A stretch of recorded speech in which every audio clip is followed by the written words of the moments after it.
Creían haber arrestado a un simple hombre negro por posesión de drogas. No sabían que acababan de esposar al director del Buró Federal de Investigaciones, desatando una guerra que nadie vio venir.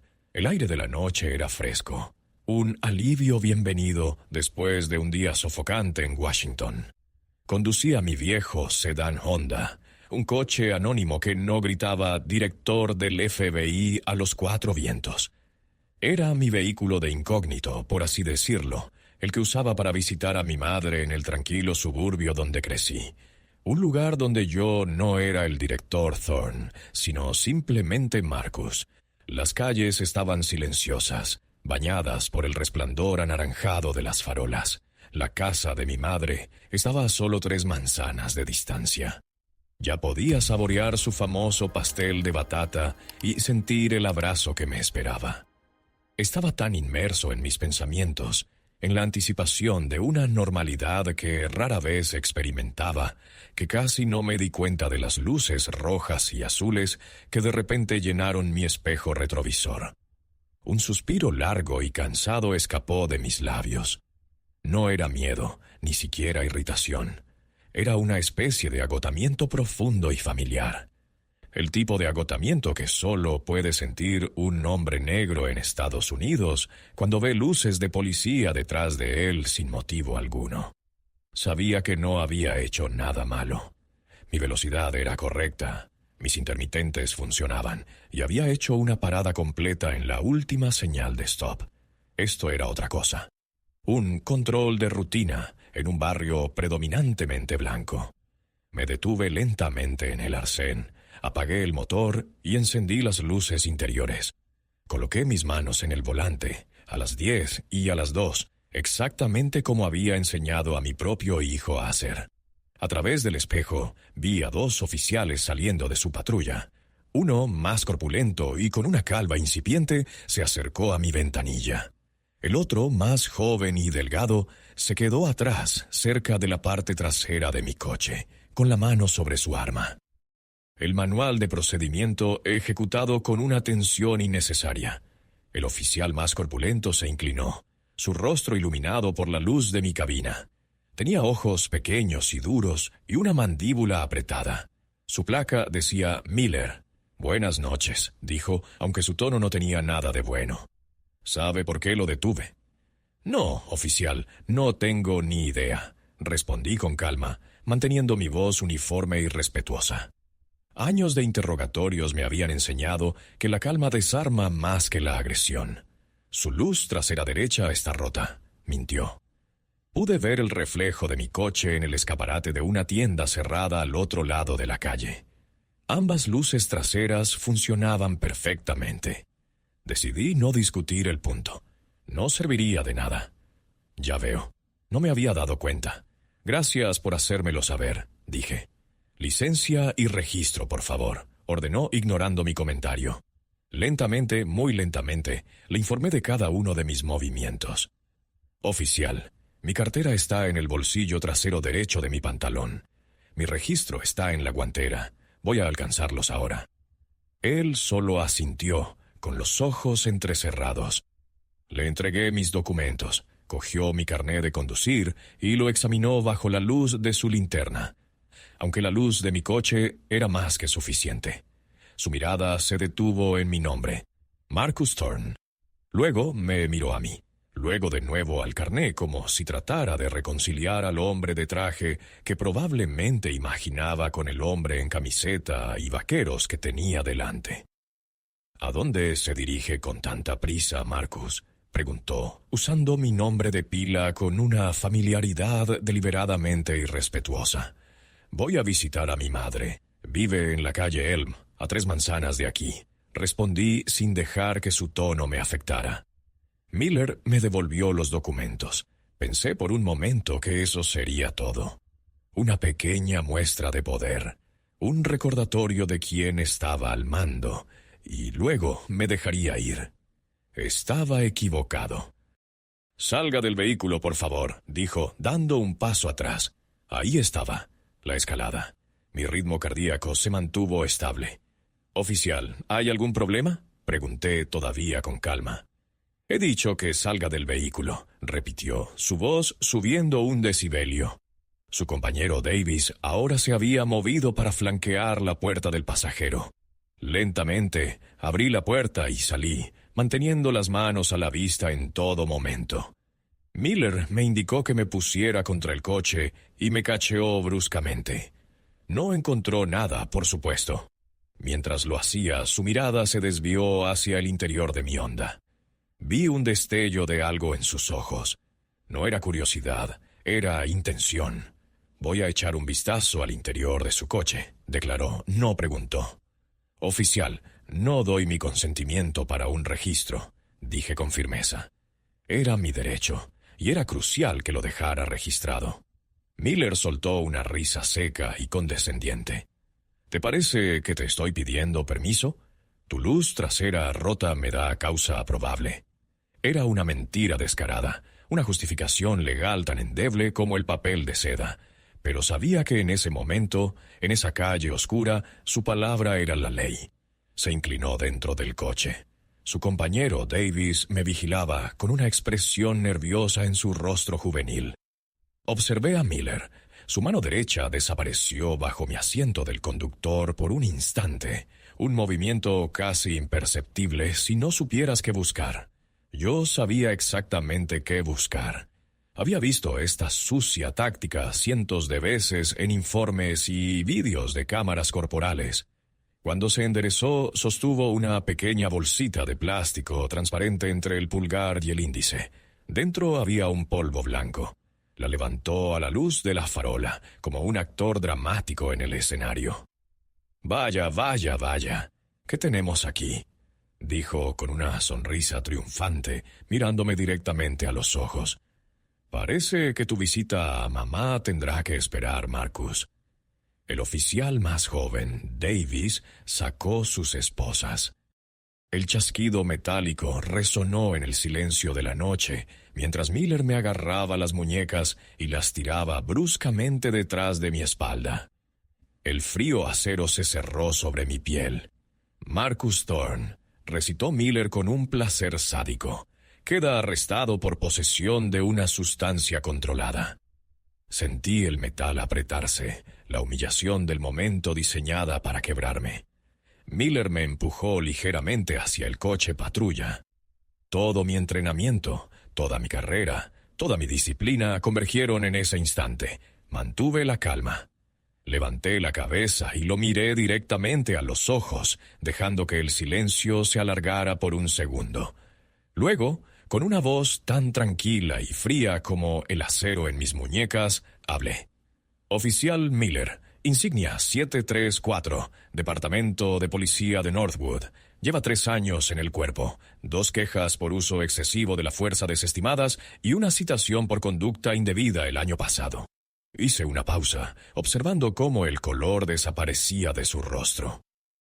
«Ahora escúcheme con mucha atención. Va a quitarme estas esposas, va a devolver esa bolsita al bolsillo de donde la sacó y va a rezar a quien quiera que le rece para que yo decida no terminar su carrera en este mismo instante». El silencio que siguió a mis palabras fue más denso y pesado que la propia noche. Por un instante, los únicos sonidos fueron el zumbido de una farola lejana y el chirrido de los grillos. La sonrisa de suficiencia se borró del rostro del oficial Miller, reemplazada por una máscara de incredulidad y confusión. Sus ojos, pequeños y duros, parpadearon, procesando la información que acababa de recibir. No era solo el qué, sino el cómo. La calma absoluta con la que lo dije. No había ira en mi voz, ni miedo. Solo la certeza fría y dura de un hecho ineludible. Su compañero Davis parecía un ciervo paralizado por los faros de un coche. Su boca estaba ligeramente abierta y sus ojos se movían de Miller a mí y de vuelta a Miller, como si esperara que su superior le dijera que todo era una especie de truco. Miller fue el primero en recuperarse, recurriendo a la única herramienta que le quedaba, la agresión. Me agarró por el brazo y me apretó las esposas, haciendo que el metal se clavara dolorosamente en mis muñecas. «¿Quién diablos te crees que eres?». siseó acercando su rostro al mío. Su aliento olía a café rancio y a rabia. ¿Crees que eres el primero que se inventa tonterías para salir de un arresto? ¿Buscaste mi nombre en alguna base de datos de policías corruptos en Internet? No estoy tratando de intimidarlo, oficial, respondí, mi voz aún un susurro controlado. Le estoy ofreciendo una salida, una oportunidad de oro para que usted y el oficial Davis vuelvan a su patrulla y olviden que esta parada de tráfico ha ocurrido. Es su única oportunidad. Me dirigí a Davis, que retrocedió un paso como si mis palabras lo hubieran golpeado físicamente. Oficial Davis, usted tiene 24 años. Se graduó de la academia hace 18 meses. Fue el quinto de su clase. Su padre era policía. Usted se unió al cuerpo para honrar su memoria. ¿Realmente quiere tirar todo eso por la basura esta noche? Porque le garantizo que si su compañero completa este arresto, su carrera habrá terminado antes de que salga el sol, y la suya también. Davis palideció visiblemente. Miró a Miller, una súplica silenciosa en sus ojos. Podía ver el engranaje de su mente trabajando, la duda luchando contra la lealtad a su compañero y la cadena de mando. «Cállate», ladró Miller, dándome un empujón que me hizo tropezar. «No le hables a mi compañero». Se volvió hacia Davis con la mandíbula apretada. «Davis, no le escuches. Es solo un criminal tratando de meterse en nuestras cabezas. Mételo en el coche». Pero Davis no se movió. Estaba congelado. Su mano ya no descansaba sobre su arma, sino que colgaba inerte a su costado. «¿Cómo sabe eso de mi padre, sargento?», preguntó con voz temblorosa, usando el rango de Miller. Miller lo ignoró. El pánico empezaba a reemplazar a su ira. Se dio cuenta de que estaba perdiendo el control de la situación, de su propio compañero. Para él, la única forma de recuperar la autoridad era seguir adelante, hacer que el arresto fuera oficial e irrevocable. Sacó su radio del hombro. «Aquí 734», comenzó, su voz sonando forzada. «Tengo a un sospechoso bajo custodia en la esquina de Oak y Jefferson, solicitando...» «No haga eso, oficial Miller», lo interrumpí. Mi voz era más afilada ahora, perdiendo su paciencia. «Si pulsa ese botón para transmitir, cruzará un umbral del que no hay retorno». «Ya es tarde para eso», gruñó, levantando el pulgar para presionar el botón de transmisión. Supe que tenía que jugar mi carta más fuerte. No era lo ideal. Activaría una cadena de eventos que preferiría evitar, pero Miller no me dejaba otra opción. Su arrogancia y su estupidez eran una combinación peligrosa. «Está bien», dije, y un suspiro de resignación escapó de mis labios. «Cuando llame, pida hablar directamente con el comandante de su turno, el sargento Reynolds. Está de servicio esta noche, ¿verdad?» Miller se detuvo, con el pulgar flotando sobre el botón. La mención de su supervisor directo lo tomó por sorpresa. «Cuando hable con él», continué mirándolo fijamente, «dígale exactamente estas palabras. No improvise. Dígale: Águila Solitaria está comprometido y solicita la activación inmediata del protocolo Cíclope. ¿Entendido?» El aire se congeló de nuevo.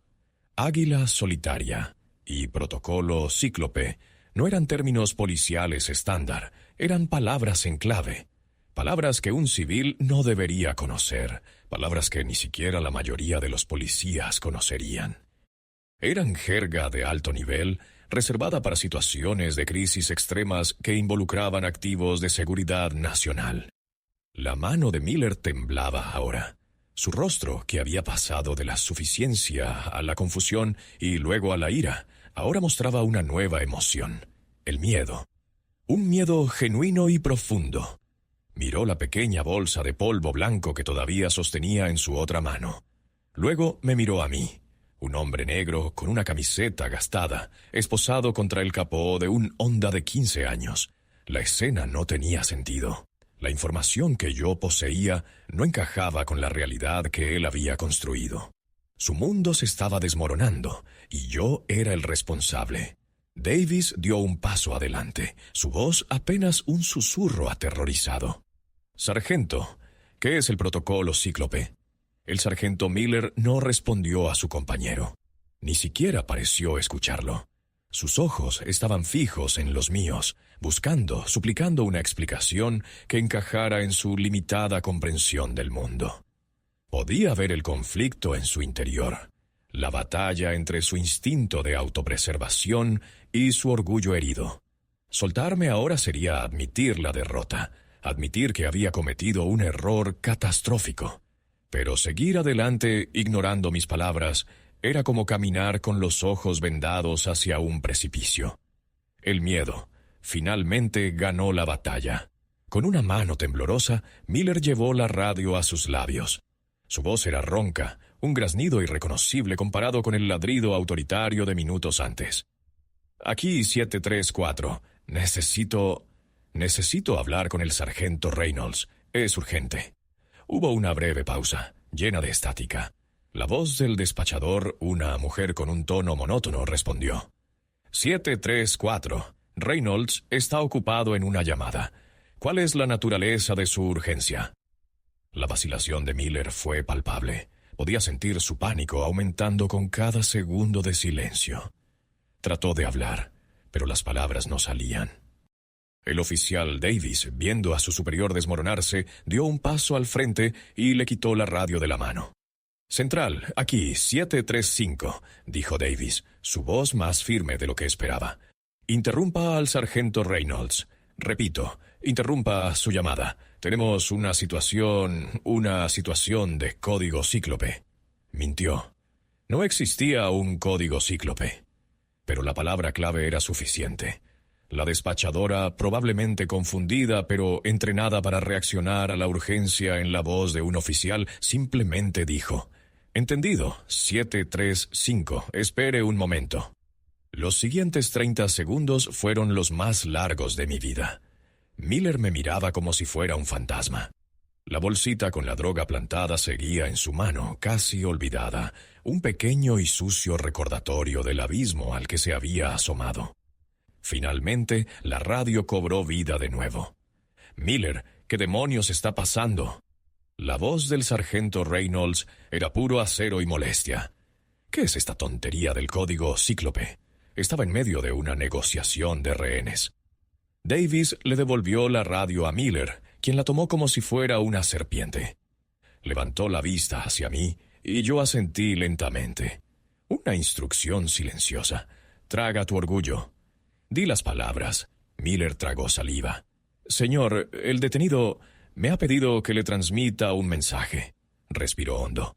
Dice: «Águila Solitaria está comprometido y solicita la activación inmediata del protocolo cíclope». Silencio.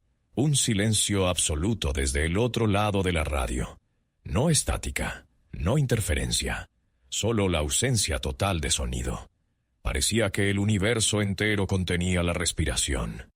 Podía imaginar a Reynolds en su puesto de mando, con el teléfono de la negociación de rehenes todavía en la mano, su cerebro tratando de procesar la frase imposible que acababa de escuchar. Cuando Reynolds habló de nuevo, su tono había cambiado por completo. La ira había desaparecido, reemplazada por una urgencia helada y mortal. «Miller, escúcheme con atención. No diga una palabra más por la radio. Confirme su ubicación. Oak y Jefferson, ¿es correcto?» «Sí, señor. Correcto», susurró Miller. «No se mueva. No toque al detenido. No le hable. Asegure un perímetro de 2 manzanas en todas las direcciones. Nadie entra, nadie sale. ¿Entendido?» «Señor, un perímetro de 2 manzanas», tartamudeó Miller, la escala de la orden finalmente rompiendo su estupor. «¿Me ha entendido, sargento?», rugió Reynolds, la furia profesional regresando con toda su fuerza. «Sí, señor, entendido». «Bien. Tiene exactamente 90 segundos antes de que su mundo se ponga patas arriba. Le sugiero que los use para quitarle las esposas a Águila Solitaria. Ahora». La conexión se cortó. Miller se quedó paralizado, con la radio en la mano, su rostro del color de la ceniza. Miró la bolsita de droga, luego a mí, luego la llave de las esposas que colgaba de su cinturón. La comprensión, lenta y terrible, finalmente lo alcanzó. No había arrestado a un delincuente común. Había esposado a algo, a alguien, completamente fuera de su jurisdicción, fuera de su comprensión. ¿Quién es usted?, susurró la pregunta cargada de un temor reverencial. Soy el hombre al que acaba de arrestar por posesión de drogas que usted mismo plantó, sargento, respondí con calma. Y soy su última y única oportunidad de conservar su trabajo y su pensión. Ahora, las llaves. Con manos que temblaban tan violentamente que apenas podía controlarlas, Miller buscó las llaves. Las dejó caer una vez antes de lograr insertarla en la cerradura de mis esposas. El chasquido del metal al abrirse fue ensordecedor en la noche repentinamente silenciosa. Froté mis muñecas, sintiendo cómo la sangre volvía a circular. En la distancia, un sonido comenzó a crecer. Débil al principio, pero aumentando rápidamente en volumen. No era una sirena normal. Era un zumbido profundo y penetrante, el sonido de múltiples vehículos moviéndose a una velocidad increíble. Helicópteros. No solo helicópteros. El sonido de rotores pesados, como los de los Black Hawks. Y debajo de eso, el chirrido de neumáticos de una caravana de vehículos blindados. Miller y Davis miraron al cielo nocturno, sus rostros pálidos iluminados por el parpadeo de las luces de su patrulla. No podían ver nada todavía, pero el sonido era inconfundible. Estaba llegando. La respuesta al protocolo cíclope. Miller se volvió hacia mí, su rostro una mezcla de pánico y súplica. «Por favor, ¿qué está pasando? ¿Qué he hecho?» Miré más allá de él, hacia las luces que ahora aparecían en el horizonte, descendiendo rápidamente sobre nuestro tranquilo suburbio. Me volví hacia el aterrorizado oficial de policía que minutos antes había disfrutado de su pequeño juego de poder. «Usted, sargento», le dije, mi voz sin rastro de emoción, «acaba de detener al director del Buró Federal de Investigaciones, y lo que ha hecho es declarar la guerra a una institución que no sabía que existía». El mundo se transformó en un torbellino de sonido y luz. Lo que había sido una calle suburbana silenciosa se convirtió en el epicentro de una operación militar. 2 helicópteros Black Hawk sin distintivos descendieron del cielo nocturno, sus rotores levantando una tormenta de hojas y polvo. No aterrizaron. Se mantuvieron suspendidos a unos 15 metros del suelo, proyectando un círculo de luz blanca tan intensa que convertía la noche en día. De cada helicóptero descendieron cuerdas, y en segundos 8 figuras vestidas de negro, equipadas con equipo táctico y rifles de asalto, estaban en el suelo, estableciendo un perímetro interno alrededor de mi Honda y la patrulla de Miller. Simultáneamente, una flota de vehículos blindados negros, también sin marcas, apareció en ambos extremos de la calle, bloqueando cualquier posible entrada o salida. Hombres y mujeres del equipo de rescate de rehenes del FBI, la unidad táctica más elitista del país, salieron de los vehículos, moviéndose con una eficiencia silenciosa y letal que solo se consigue con años de entrenamiento en las situaciones más peligrosas del mundo. Aseguraron el perímetro exterior que Reynolds había ordenado, evacuando a los pocos vecinos curiosos que se asomaban por las ventanas con una firmeza que no admitía discusión.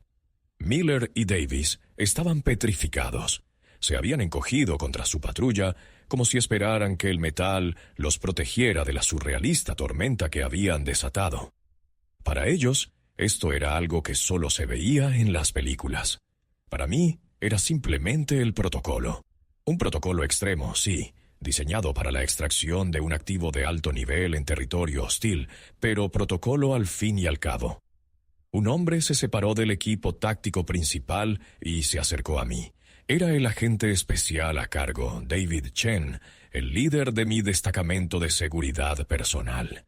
Llevaba el mismo equipo táctico que los demás, pero su rostro estaba descubierto, tenso y lleno de una preocupación controlada.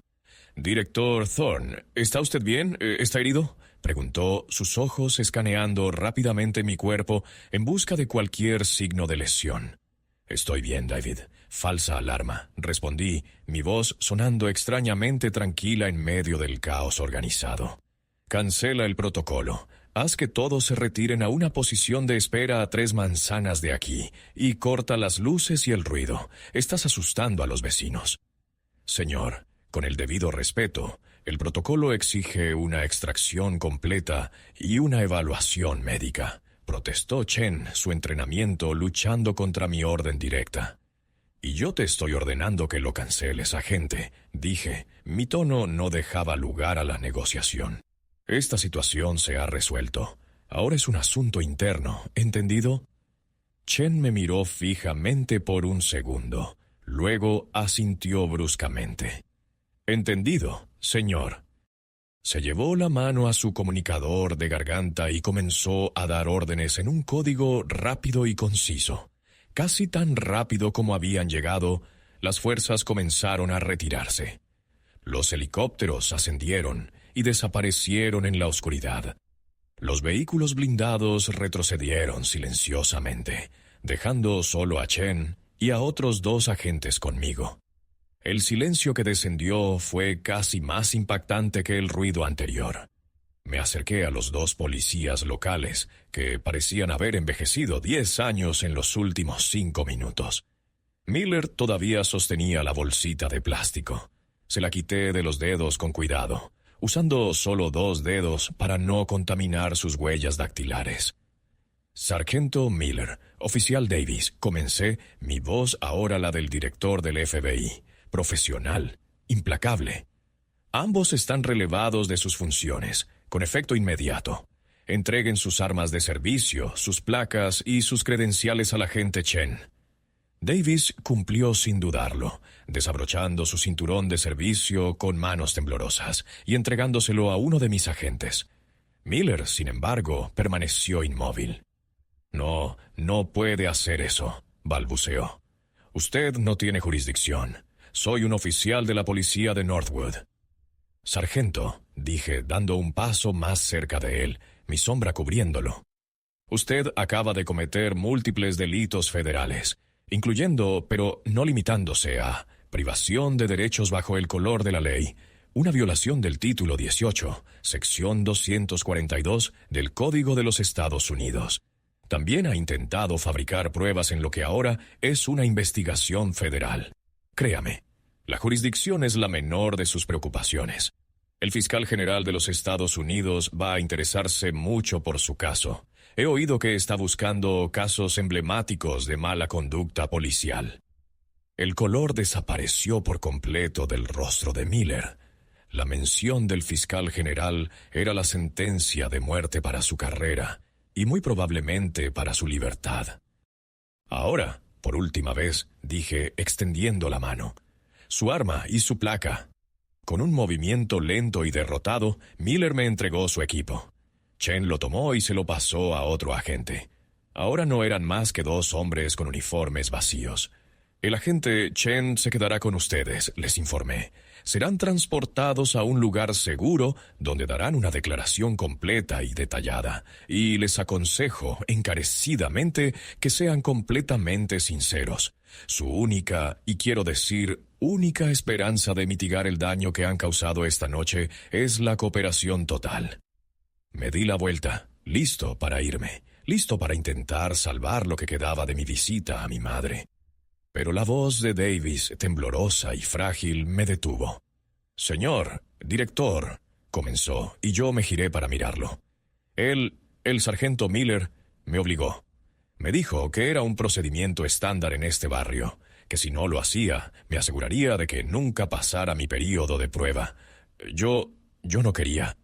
Miré al joven oficial. Vi el pánico y el arrepentimiento genuino en sus ojos, pero también vi la debilidad, la cobardía de seguir una orden que sabía que era ilegal. Antes de que pudiera responder, Chen se acercó a mí y me habló en voz baja, casi un susurro, pero la gravedad de su tono era inconfundible. «Señor, tenemos un problema grave». «¿Qué pasa, David?», pregunté, mi paciencia agotándose. «La cámara corporal de Miller», dijo Chen, señalando el pequeño dispositivo en el pecho del ex sargento. Ha estado grabando todo el tiempo, pero la transmisión en vivo a su central se cortó hace exactamente 30 segundos, justo antes de que Reynolds diera la orden de quitarle las esposas. Sentí un escalofrío recorrer mi espalda. Entendí las implicaciones al instante. Entonces, para el mundo exterior, comencé. Para cualquiera que esté monitoreando, terminó Chen, su rostro sombrío. El vídeo muestra a un oficial de policía local arrestando a un hombre negro no identificado por posesión de drogas.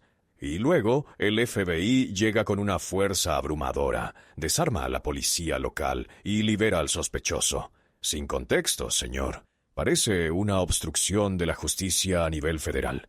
Parece que acabamos de encubrir un delito. Mi mente, entrenada para procesar amenazas y calcular riesgos en fracciones de segundo, analizó la situación. Chen tenía razón. La narrativa era venenosa. En la era de los titulares instantáneos y la indignación viral, la verdad era a menudo la primera víctima. Un vídeo que mostrara al FBI aplastando a la policía local para liberar a un sospechoso sería un cataclismo político y social. Destruiría la confianza pública, alimentaría teorías de conspiración y podría terminar mi carrera. El sargento Reynolds, en su prisa por protegerme, había creado inadvertidamente un problema mucho mayor. ¿Dónde está la grabación local?, pregunté con calma, mi voz cortando la tensión. En la tarjeta SD de la cámara, respondió Chen. Aislada, pero la transmisión en vivo no sabemos quién pudo haberla estado viendo. Podría estar ya en manos de la prensa o de algún grupo de vigilancia. Bien, dije, tomando una decisión. David, quiero que tú y tu equipo se encarguen de Miller y Davis. Llévenlos a la oficina de campo de Cuántico, no a la de DC. Quiero que estén completamente aislados. Denles acceso a un abogado, pero monitoreen todas las comunicaciones. Quiero sus declaraciones juradas antes del amanecer. Chen asintió. Entendido, señor. ¿Y usted? Yo tengo que hacer una llamada, dije, sacando mi teléfono seguro. Y luego voy a ver a mi madre. Se estará preguntando dónde estoy. Me alejé unos pasos, dándoles la espalda a los dos hombres cuya vida había cambiado para siempre. Marqué una línea directa, un número que solo usaba para las crisis más graves. Sonó una vez antes de que una voz somnolienta pero instantáneamente alerta respondiera. Zorn. Son las 2 de la mañana. Era la voz del fiscal general de los Estados Unidos, Robert Prescott. Lo sé, Robert. Lamento despertarte, dije, caminando lentamente por la acera. Hemos tenido un incidente. En un lenguaje claro y sin adornos, le conté toda la historia, desde la luz trasera rota que no estaba rota, hasta la bolsita de droga, el protocolo cíclope y el problema de la grabación. No omití nada. Ni siquiera mi propia decisión de usar mi identidad para intimidar a los oficiales. Cuando terminé, hubo un largo silencio al otro lado de la línea. «Maldita sea, Marcus», dijo Prescott finalmente, su voz cargada de cansancio. «De todas las paradas de tráfico en todos los pueblos del mundo, tenías que meterte en esta». «No fue mi elección, Robert», respondí. Lo sé», suspiró. «Está bien, esto es lo que haremos. Estás en lo correcto. La narrativa lo es todo. No podemos dejar que esto se filtre de forma descontrolada. Vamos a adelantarnos». «¿Qué tienes en mente?», pregunté. «Voy a convocar una rueda de prensa para las 7 de la mañana. No en el Departamento de Justicia, en la sede del FBI. Tú estarás a mi lado. Voy a anunciar la creación de un nuevo grupo de trabajo federal para investigar la corrupción y las violaciones de derechos civiles en los departamentos de policía locales de todo el país. Lo llamaremos Iniciativa de Integridad y Confianza Pública.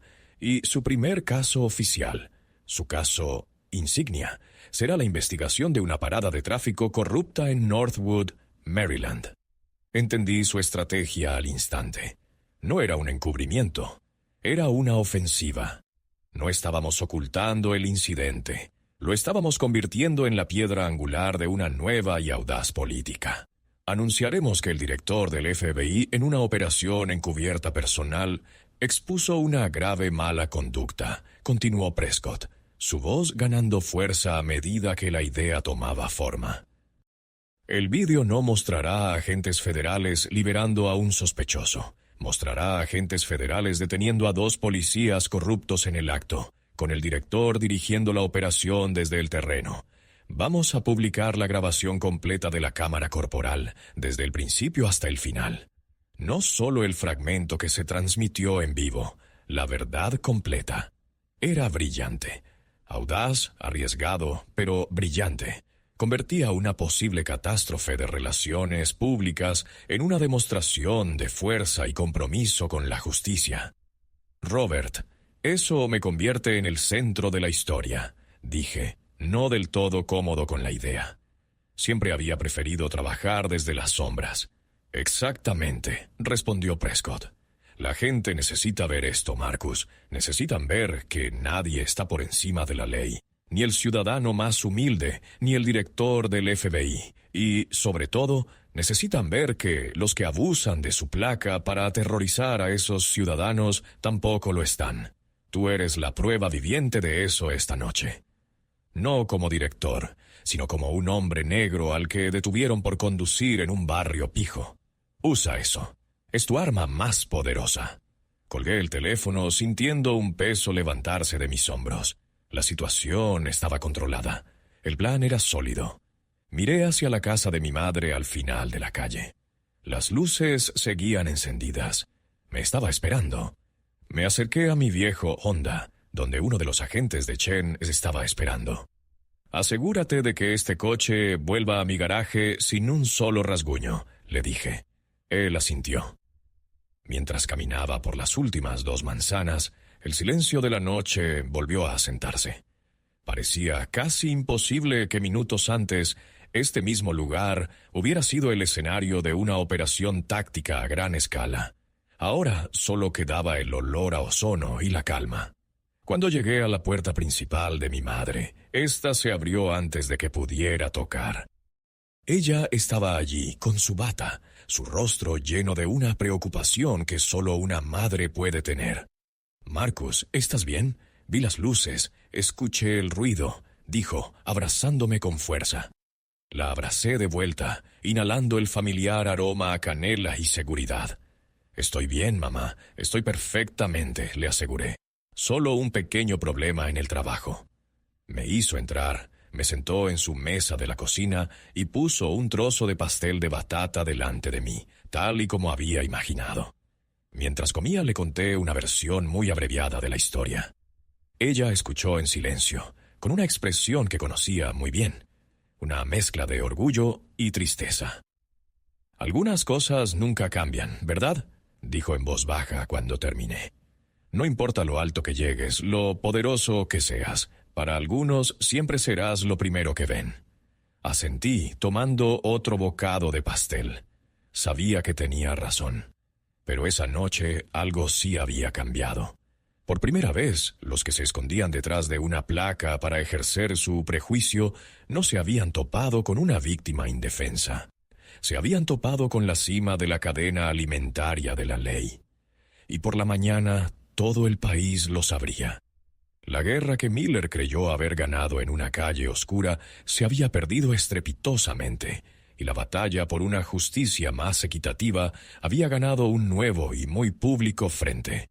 Y yo, Marcus Thorne, no solo como director del FBI, sino como el hijo de mi madre, estaba listo para liderar la carga.